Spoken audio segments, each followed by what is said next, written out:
3 million. Just take a second to let that number sink in. According to the International Labor Organization, almost 3 million people die every single year from work-related accidents and diseases. And on top of that, we're looking at another 395 million sustaining non-fatal work injuries. Look, these aren't just distant, abstract statistics on a spreadsheet. We're talking about real lives completely disrupted, families forever changed, and futures just lost. So today, we're looking directly at the urgent, literal life-or-death stakes of what goes down on the industrial shop floor. Welcome to The Explainer. I am absolutely thrilled to guide you through this today. If you're someone who really wants to understand how complex, high-stakes systems actually function, well, you're exactly where you need to be. We're going to take what a lot of folks write off as dry, boring safety compliance, and we're transforming it into a gripping narrative, a narrative about protecting lives and keeping operations running smoothly. We are breaking down the anatomy of a disaster prevented, industrial safety. Okay, let's dive into this and map out our journey.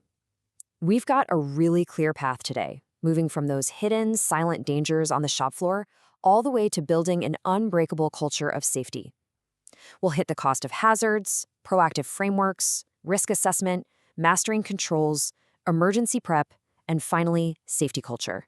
Let's get moving. Starting off with Section 1, the true cost of workshop hazards. Because look, keeping a workshop safe isn't just an ethical mandate, though obviously that alone should be enough. It's fundamentally about operations. Safety dictates your insurance exposure, your maintenance costs, and your daily reliability. And when it comes to managing those outcomes, there is a massive difference between reactive correction and proactive management. Think about it. Reactive correction means you're already behind. You're starting after the harm has occurred. You're basically playing catch-up with an injury, a busted machine, or a trashed reputation. Proactive management, on the other hand, means you are actively hunting hazards before they ever get the chance to strike. It's literally the only sustainable way to control risk. You absolutely do not want to wait for a small, annoying machine jam to suddenly turn into a life-altering amputation event. You've got to spot the jam before it even happens, right? So how do we actually do that? That brings us to Section 2, Frameworks for Proactive Safety. To build these systems, we need some serious governance, like the internationally recognized ISO 45001 standard.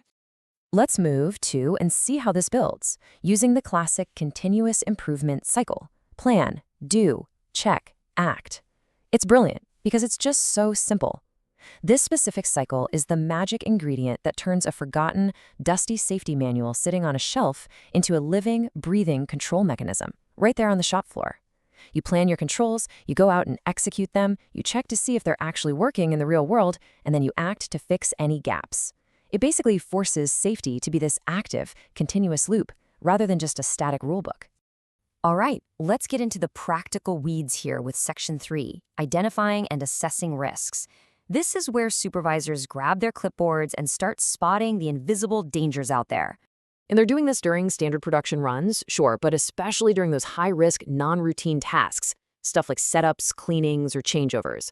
You've got your standard hazard categories, mechanical, electrical, chemical, but what you really need to take away from this is how these hazards interact. An unguarded machine, yeah, that's bad, but combine that mechanical hazard with poor housekeeping, like, say, a slick, oily spot on the floor, and suddenly a simple slip turns into a deadly entanglement. The consequences just escalate incredibly fast when hazards start stacking up. And this brilliantly illustrates exactly how supervisors decide what to tackle first.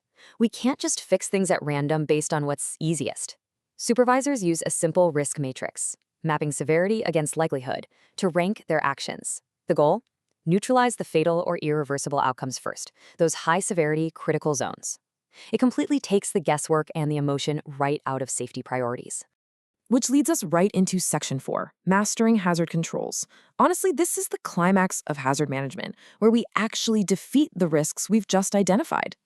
We defeat them by applying this hierarchy strictly from top to bottom. Elimination, substitution, engineering controls, and then dead last, PPE. Eliminating the hazard entirely is always our first and strongest line of defense. Think about it. If you don't actually need a hazardous chemical for a process, just get rid of it. If you can't eliminate it, swap it out. Substitute it for something safer. Then, and only then, do we look at engineering controls. Personal protective equipment is literally the absolute last resort. So the crucial point is really how sharply engineering controls outperform relying on PPE. Engineering controls, things like fixed machine guards or safety interlocks, they isolate the exposure right at the source. PPE, on the flip side, is the fragile bottom of this hierarchy precisely because it is entirely dependent on human behavior. Did they remember their safety glasses? Did the heavy gloves mess up their grip? Did they yank their earplugs out because they were hot and uncomfortable? PPE supports safety, sure, but it absolutely cannot replace a physical engineering control. And hey, when we're talking about robust engineering controls and isolating exposure, we absolutely have to talk about LOTO, lockout/tagout. This is the procedure for isolating hazardous energy before any servicing or maintenance happens. Make no mistake here, lockout/tagout is a literal matter of life and death. It's the physical barrier that prevents someone from being shocked, crushed, or amputated by stored energy, electrical, mechanical, pneumatic, you name it, while a machine is being worked on.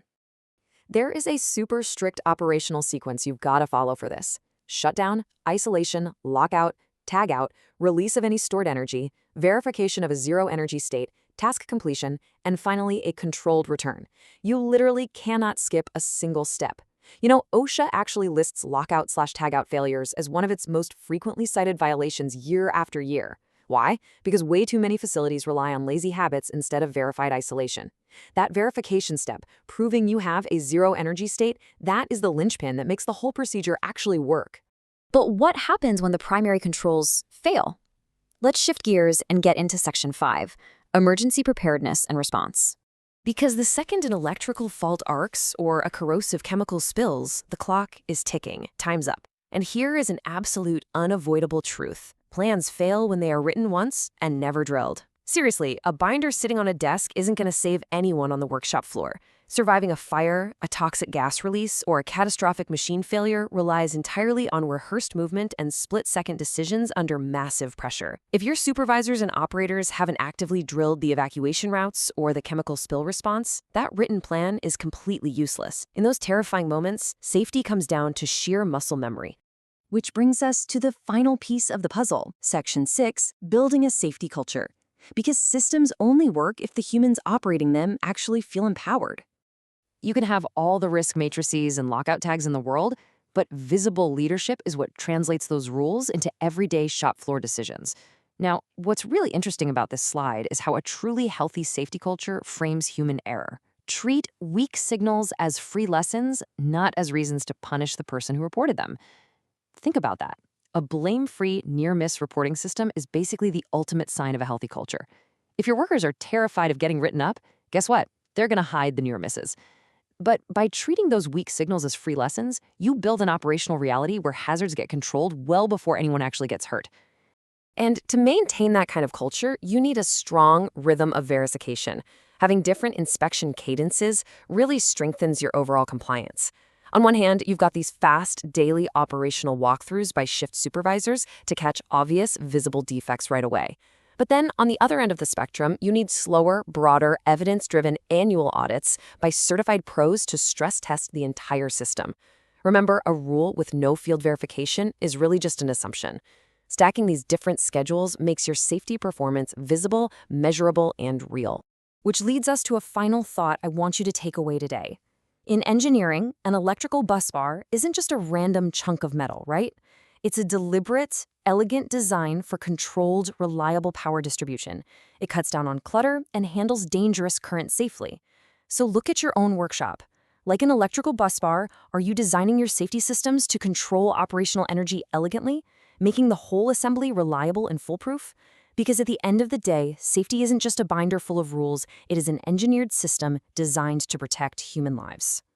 Thank you so much for joining me on this explainer. I really hope this changes how you look at the hazards around you. Stay safe, and as always, keep learning.